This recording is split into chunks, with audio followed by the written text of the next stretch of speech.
आज आपण नवोदय परीक्षेतील संख्या व संख्या पद्धतीवरती प्रश्न पाहणार आहोत। सर्वात प्रथम अंक दिलेला असतो आणि या अंकाचं अक्षरात रूपांतर करायचं असतं। तर आपण पाहू शकतात पहिली संख्या एकक, दशक, शतक, हजार, 10,000, लक्ष। पण इथं कुठंच लक्ष दिसत नाहीये आपल्याला। 753, 357 अशी आपण संख्येचं वाचन करत नाही। 753,357 या पद्धती पण नाही, पण 753,000 बघा, 753,000, 53,000 आणि त्याच्या पुढे 7 म्हणजे हे होऊ शकतात 753,000।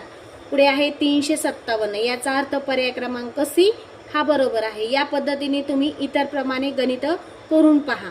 एक नंबरचं 5,432,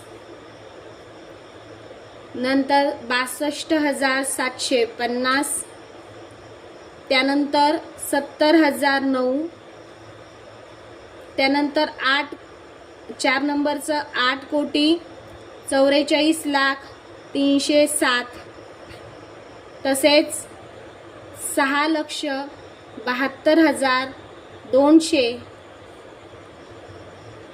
7,70,000,